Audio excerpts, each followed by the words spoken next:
All right, it looks like we are live. Hi, everybody. I hope everyone's having a great day. All right, so looking forward to today's Q&A session with Advita Patel. If anyone, hi Bridget. If anyone has not been in the conference today, your best bet will be to hop into the Q&A section, ask your questions, type them out, and I will be reading them to Advita. And then if there's a question that is in the Q&A that you would like to also ask, make sure you upvote it because that helps us prioritize the questions. So over to the audience. Any questions for Advita Patel today? No pressure. No pressure at all. No pressure. And actually, I have a couple. Sorry, go ahead. I was just going to say that you can ask any question. It doesn't need to be related to anything specifically, obviously within reason. I don't know if I can solve like the life problems, but I can definitely help with any comms things. Awesome. We actually have one already from Abigail Roy asking, how does one start building an internal comms strategy from scratch? Oh, great question. First of all, you need to start with understanding your organization and the industry your organization is in. So my top tip would be to do your due diligence on that space. So look at the strengths. So those of you who may know about the SWOT analysis, so strengths, weaknesses, opportunities, and threats, that's always a good thing to start off with as well. Understanding what worry beads your leaders have got, looking at the corporate communications strategy as well. That's really important. Your comms strategy should never be a standalone document. It should always align with the business objectives. In order to make it a strategy that's meaningful and valuable, you need to demonstrate how communications can support some of the deliverables of that organizational strategy. And if you don't do that, then leaders are unlikely to take it seriously. But you need to understand the industry itself, and also importantly, the demographics of the people who are working within the organization as well. And that's something that we don't often consider very, very well in terms of when we're putting together channels mix, or when we're trying to understand what tone, what language and stuff that we should be using. So that's the other part of your kind of research phase when you're doing your strategy. Then obviously you need to set some SMART objectives. So SMART in terms of being specific, measurable, authentic, realistic, and timely, and making sure that they have metrics attached to it as well, because again, you need to demonstrate impact. And as we all know, leaders like to see numbers. Comms people, I'm broad brushing here a little bit, can struggle sometimes with measurement, and it's difficult to know what to measure when we don't own data points at times. But be creative in terms of other people's data points as well when you come to setting your strategy. And then you want your direction in where you want to go as well. So what tactics are you going to deploy to address those strategies? What budget and resources do you need to make sure that you have the funding and the support and timelines as well? So that's a very high level overview. I actually have a free template that you can use. It's got all the pointers that you need to add in there, so I can share it with the fab folks at Contact Monkey for you to download as well. And it's just based on my experience of the last 20 odd years on what works. And what you don't want to do is have reams and reams of it. Ideally, I like a strategy on a page. It's very clear and easy to understand, and then you can put the detail behind it on the plan. So hopefully that helped. I think that was a great answer, in my opinion. All right, our next question is coming from Mackenzie, and Mackenzie is asking, what are some key aspects of an internal comms strategy you would include for an organization just introducing an internal comms program? Key aspects of an internal comms strategy would include, the key aspects needs to be the value, like the why. Like, what is it that you're trying to do and why are you doing it? You know, at the moment, internal comms folks are battling with lots of noise externally, and we have to work harder to demonstrate our value add and the rationale behind some of the comms that we're sending out. So as a brand new internal comms function, you don't want to overcomplicate it. You want to keep it simple, and you want to be realistic, and you want to be make sure that you have, as I said before in the first answer, you have measures in there so you can track progress. Because once you can demonstrate impact and track progress, your leadership team will invest in your function and they'll invest in you. When you can't demonstrate the numbers, that's difficult. So if you don't do anything else, make sure you put those SMART metrics in there so you can track the impact you're having. Because otherwise it just becomes a post box. We just become people who have been told that we need to share this and we need to share that. You should be able, in your strategy, demonstrate this piece of tactic, this communications that we're going to be sending out, how it links all the way back up to that core objective for the business. So if one of your core objectives of the business is growth, for example, then you should have steps underneath that on how you're going to help the business grow through either recruitment or innovation or retention and what that looks like. So it needs to be a very clear link to the core objectives. Otherwise, it's just a finger in the air and doing things for those who shout the loudest, and we never want to be in that position. Amazing. Thank you. All right. Next question is coming from Kathleen. And Kathleen says, hi, Advita. Do you have any tips for encouraging leadership to embrace more two-way communication in a conservative organization? Great question. That is a great question. Kathleen, my big advice is it's really difficult to convince a pack of leaders together that they need to do two-way communication, because they will back each other up, right? And it's difficult to go into that space. So my advice, and this is what I always do when I work with organizations or when I worked in-house, is pick one or two leaders who are supporters of comms and understand the purpose of what we do, and work with them to create a two-way channel. And I promise, because it's worked, is that when other leaders see the impact that leader is having because of the two-way conversations and the two-way engagement, other people will come knocking on your door and will want the same, but they need to see it happening with one of their peers, and they want this level of engagement that their peer is having. So what I will often do is I will ask my HR team for some data points in terms of, can you give me an overall average of what performance is like for this specific market or team? Could you let me know what retention's like? Would you let me know what performance is like? Because all of that links back to communication, in my opinion. If a leader is a good communicator, generally they have better engagement, better experience, and better communication. And then I will look at the folks who are doing okay and personalize the approach for them. This is good at a level where you're working at executive level, because once they understand the purpose of the comms, they will work with their teams and they will ask you to support in that way. But two-way engagement has to be personalized to each leader, because not everybody is going to want to stand on stage and address hundreds of people. That's just not some people's style, so they will reject it.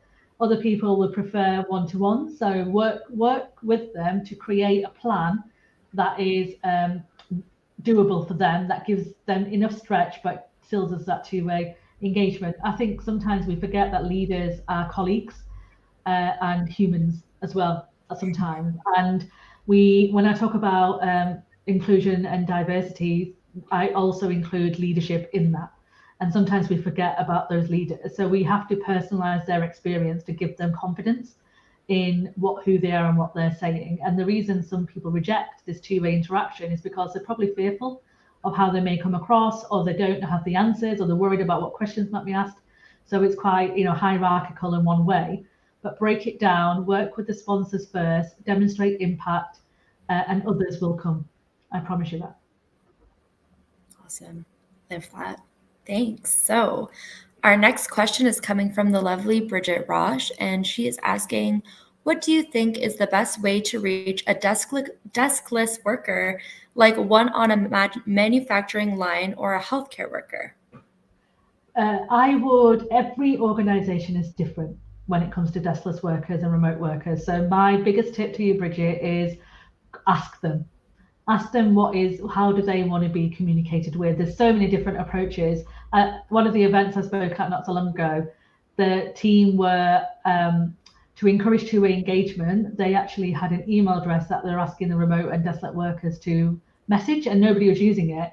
And what they discovered when they did a little bit of walkabout and conversation is that nobody really wanted to go on their emails and send a question. They were much more comfortable in person in a like a drop-in surgery or a one-to-one conversation. And you, as internal comms or communication professionals, we have a responsibility to understand what our people need from us in terms of communication and how they prefer to be communicated with. We can make assumptions, we can look at benchmarks, we can go to events like this and learn from other people's case studies, and we can spark ideas. But every organization is unique and every culture is different, and you need to know inside out really what will work for the people that you support, and what won't work. In some organizations, desolate workers have an app, so some people will use an app like Contact Monkey kind of newsletters, stuff like that, and others just won't want to use that kind of technology because of the culture that they're in. But you need to ask the question. So whether it's a representative, so you go around asking a handful of folks, or you do a mini pulse check and you pilot things. One thing I will say is try things out. We're quite fearful of trying things in case it fails, but you don't know what you don't know.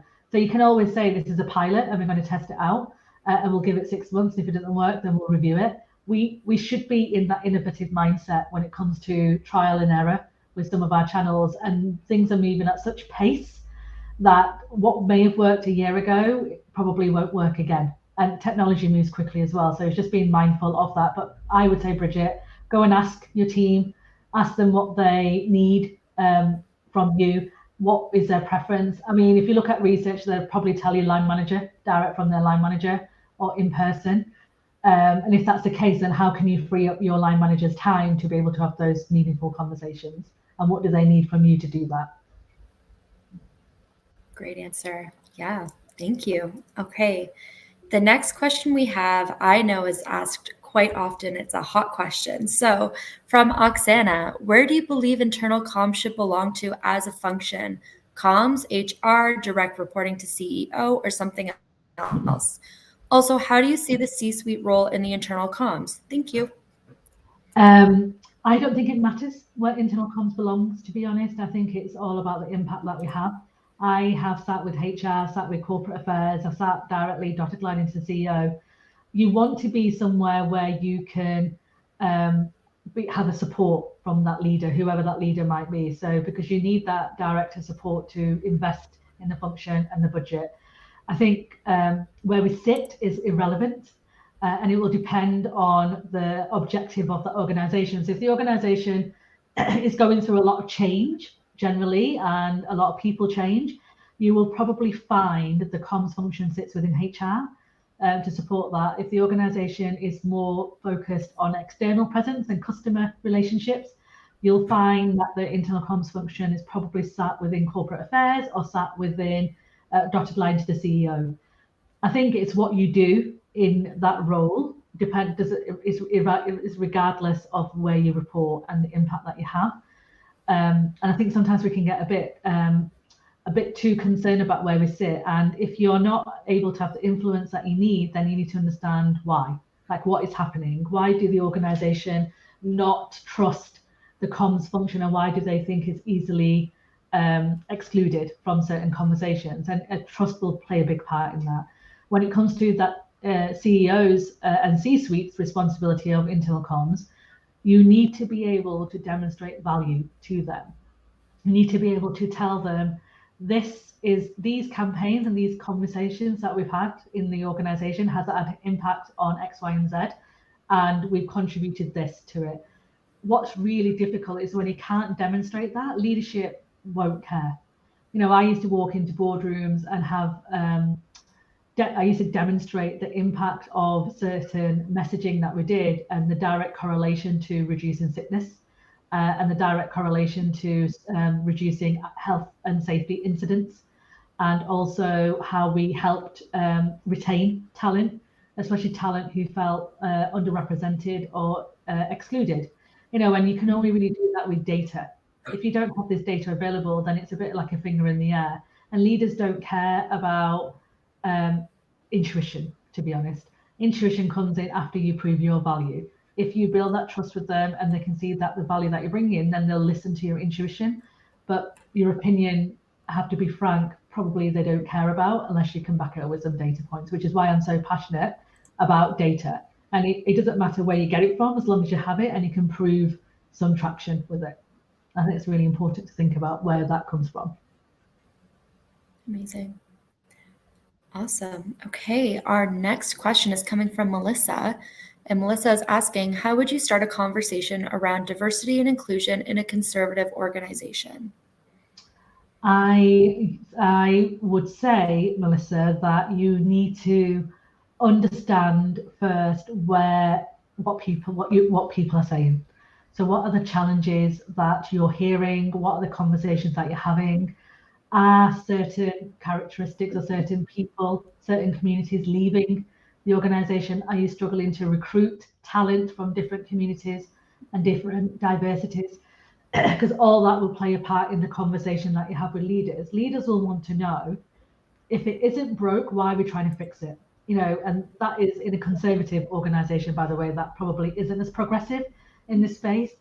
In my experience, there's three types of leaders, I would say, actually. There's leaders who don't believe in this work and they think that everyone is they believe that people are making a big deal about it, and it's no issue because they've never struggled to make money, they've never really struggled to recruit, and it's always based on talent, is what you'll often hear, which, sometimes their biases can play a big part in that, and that is a difficult leadership population to crack when it comes to EDI, because they don't see a problem.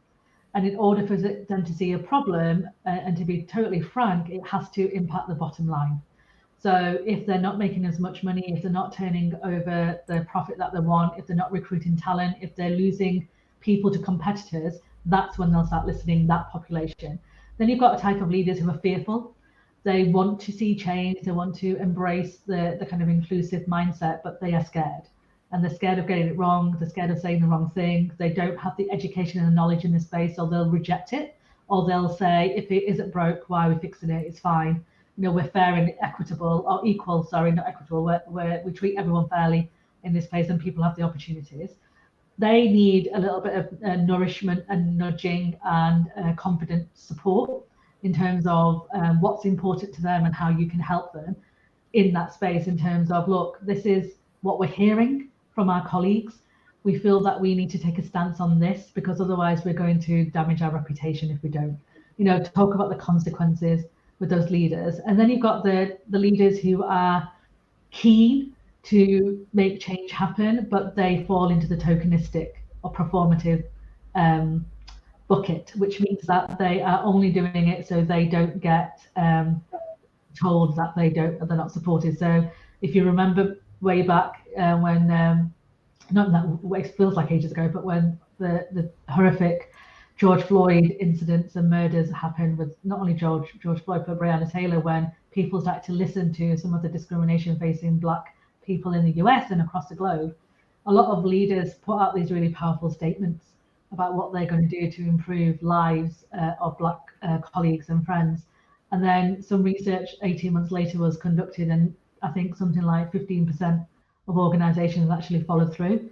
And the rest of the organizations actually didn't do anything and they were targeted as being performative and tokenistic. So you have to be quite mindful about the reason why you're doing this inclusive culture work and what the outcome you're hoping to achieve from this. And until you get a bit of a clear understanding, it's going to be difficult for you to persuade your conservative leaders on why they need to take part in this. But my advice would be, look at where you can see the issues and the unfairness and try and attach it to numbers. Look at and compare it to some competitors as well. That leaders listen very carefully when you bring in competition and you say, our competitor is doing X, Y, and Z for their colleagues, and we're going to be losing talent to this competitor if we don't step up. And I'm just telling you the consequences of this, but the decision is obviously up to you as a leader, but I'm just letting you know where we are right now. Those conversations are quite powerful, and that's when you'll normally get them to listen to you. Thank you so much for that response. Very thoughtful response. And I really liked the idea of kind of getting behind why they might be resistant to change. So thank you for that. Okay, so we have a question from Hadley. And her question is, how can you begin the process of being seen more as a strategic department in the company and less as a department that just sends emails? I'm sure that's a very widespread sentiment across our internal communicators. Yeah. Over to you. Great question, Hadley. We need to start saying no more. And I know that can be really uncomfortable, and it can be difficult, and it can be a challenge when leaders and other colleagues are asking us to do stuff. And we, generally internal communication professionals and communication professionals as a whole are very supportive and want to help. We're empathetic. We want people to thrive. We want people to feel like we're being supportive. And sometimes when our function isn't taken seriously, we fall into this trap of producing quantity, over quality sometimes, because we think, oh, well, I'll show them what we can do, and then they can see the value that I'm bringing, and I'm going to be adding lots of different things here, and they can see how hard I'm working for them. Again, going back to the very first question, to move into that strategic leader, you have to become a trusted advisor, and you need to have the know-how on what your leaders are worried about. And you need to be able to link their business objectives to your communication objectives and demonstrate how you can help them be better than where they are right now. How can you help them thrive? How can you make them look smarter than what they are? Without actually saying those words, your behavior and your outputs will really help them understand, actually, comms is actually on fire here.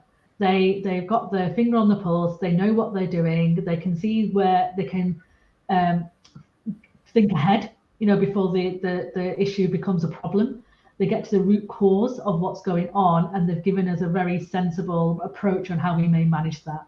Our leaders are dependent on us to be the eyes and ears of our organization. If you can go to them with a comprehensive kind of outlook of what you are witnessing and what you've seen, linking it to the things that they are worried about, they will listen to you. If we are bogged down and busy and churning out a load of content and noise, basically, just sending out emails and writing scripts for leaders, then we will just be seen as a very tactical function who just does things rather than contributing to the future of the business. And we need to position ourselves. We have to be bold, we have to be confident, we have to step up, we have to be curious. So when someone's asking to send an email out to the population, you've got to ask the curious question of, what outcome are you expecting to see from this email going out? What behaviors are you expecting to see changing? How does it align to the corporate objectives? What value is it bringing to that? Because if it doesn't really add any value, we're just adding to the noise that our colleagues have to kind of then unpick.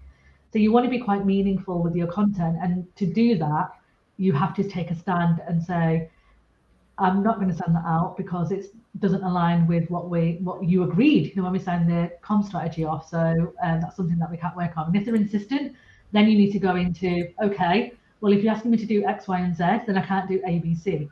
So do you want to tell me which direction you want to go in? Especially if it's a senior leader that does that. But you do, I am, the reason I named my business Rebel and CommsRebel is that we need a bit of rebelliousness in some of our functions. And we need to be bold, and we need to be courageous, and we need to take a stand about our professionalism and be treated with respect. And in order to do that, we have to step into that space and hold our head up high and be proud of the work that we do. Because there will be people who will treat us unfairly and treat us as post boxes, but we need to change the direction of that and step into that space. And if it feels like you're not getting anywhere, then it's a consideration about whether that organization values your skill set, and make a decision, because life is too short to be somewhere that don't value you and the contribution that you're making. Absolutely. Thank you. Okay. Next question is going to be from Noreen. And Noreen is asking, how does one keep internal and external comms demands when you are the only one in the organization? Noreen, that goes back to the previous question. You have to be firm with your requests. So you have to really channel the kind of courageous side of yourself to say, do you know what? There's one of me, and I need to deliver against the priorities that will help the business thrive. And these are the priorities that I've got. If you want me to deliver more, then you need to give me additional resources to do that. And if we keep saying yes, and we keep delivering, and we're working all the hours, and we're doing weekend work, and we're logging on early, it doesn't become an exception, it becomes a norm.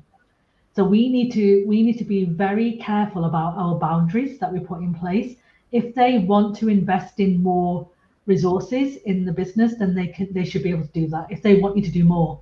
But we have to say, this is our key priorities, this is what we're delivering, this is my objectives, this is what I've delivered so far. Anything on top of this is going to be impossible unless you give me additional resources. And leadership needs to make a decision. And this is when I say to folks, I will say, if people are pushing you, you need to push back at them and say, these are the 5 key priorities. These are the impact these 5 priorities are going to have, and this is the impact we've made so far. If you want me to bring these 3 new ones in, which one of these 5 do you want me to not do? So tell me what you want and how you want me to do this. So you have to push back, because they'll just keep taking advantage, especially when you're a solo comms professional who looks after internal and external. There's only one of you, and nothing and no organization deserves you to suffer with your physical or mental health. So put those boundaries in place and push back and write a business case on more additional funding, because you can't deliver everything. It's impossible. Great feedback. Thank you. Okay, so we've got another question from Oksana, and maybe our last question. Maybe we'll have time for one more after. We will see. But Oksana is asking, what are the most efficient tools for collecting feedback nowadays, in your opinion? Feedback from colleagues, I think, Oksana, do you mean like in terms of like pulse checks and things like that? Because if that is what you mean, then there are some incredible tools out there actually at the moment that are doing some fantastic work in the moment feedback as well. So if there's, I'm not going to name anyone out there, but I will. I am happy to send you a list of AI tools that are doing this kind of in the moment feedback as well. So I can do that. But I would. One of the things I would ask you to do is to understand what outcome you want from this feedback, because you need to kind of balance it out with the qualitative stuff and the quantitative stuff that you're doing as well.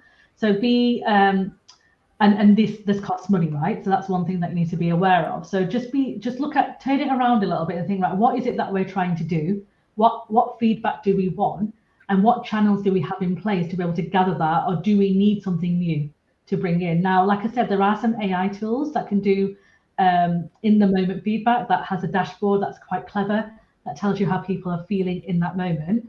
But is it worth, and again, is it worth introducing another tool in your organization if you already have tools available? So if you've got platforms like Contact Monkey and other platforms, then they will have measure in the moment kind of pulse check stuff that you can put through the email system. So think about what's existing first before you introduce anything new. And one thing I will say is, if you introduce something new, then make sure that you're retiring something, because adding channels on channels on channels is going to get complicated and it's going to cause you a load of headache.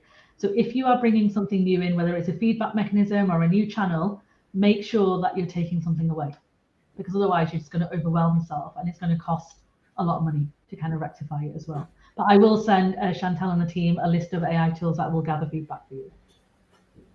Amazing. Well, thank you so much to everybody who was submitting questions. And Advita, I don't know if you can see the Q&A, but you've got a lot of questions left over. No, but I can't. But if anybody does want to, if I didn't get a chance to answer your question, if anybody wants to connect with me, then please do connect with me on LinkedIn.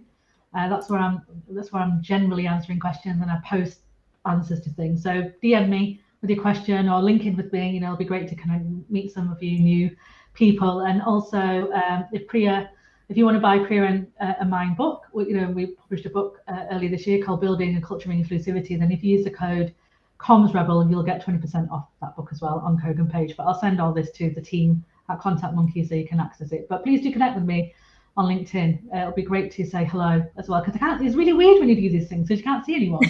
Me and Chantel talking to each other here. So it would be lovely to connect with you and say hello. So thank you for your time and the fab questions. All right. Thanks so much, everyone. I'm going to pass it over to Joshua.